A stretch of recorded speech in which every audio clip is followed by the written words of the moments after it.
अब टाइगर का क्या होगा? क्या अब दिल्ली जाएंगे शिवराज? क्या केंद्र में मंत्री पद संभालेंगे? क्या होगी शिवराज की नई भूमिका? मोदी के मन में शिवराज के लिए क्या?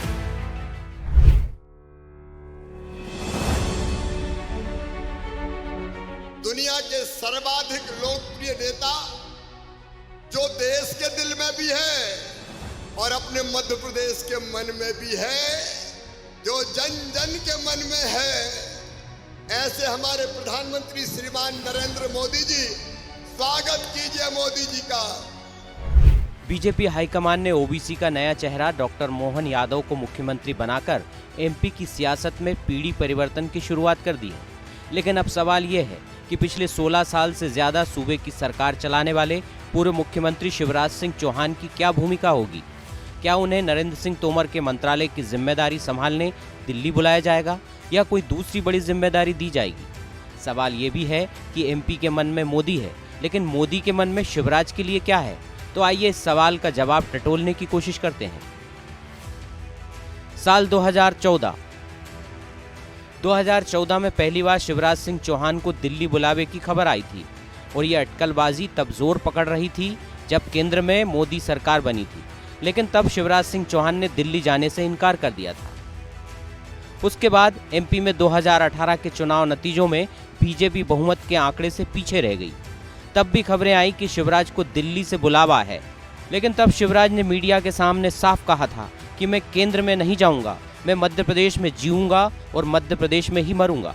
यही नहीं, शिवराज के कुर्सी खाली करने को लेकर बीजेपी हाईकमान के मन में क्या था, इसके संकेत 1 साल पहले भी सामने आ गए थे। तब राजनीतिक गलियारों में कयास लगाए गए कि उन्हें मुख्यमंत्री पद से हटाया जाएगा। इतना ही नहीं, 2023 के विधानसभा चुनाव के करीब 3 महीने पहले भी ऐसे ही कुछ संकेत बीजेपी हाईकमान की तरफ से सामने आए।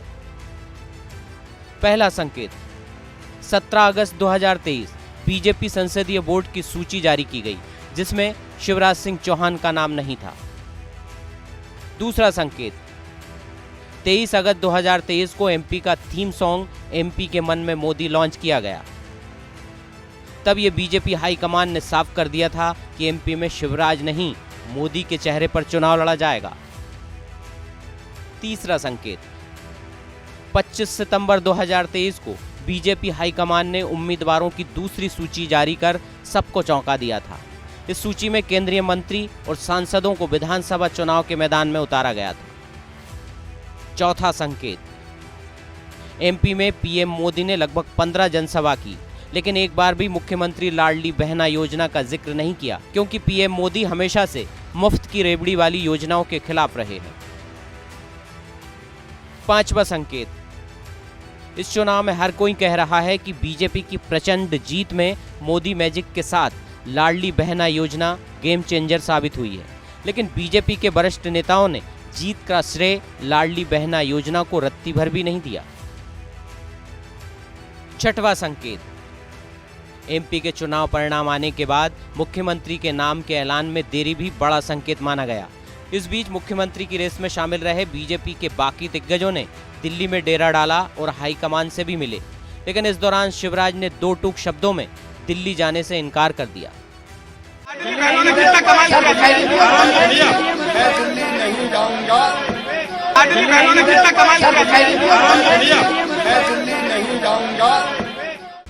खैर, बहनों के भैया शिवराज की अगली भूमिका क्या होगी, ये कुछ दिन में साफ हो ही जाएगा।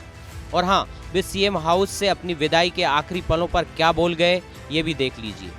और उसके बाद आप खुद अंदाजा लगाइए कि राजनीति के माहिर खिलाड़ी शिवराज सिंह चौहान का अगला कदम क्या होगा।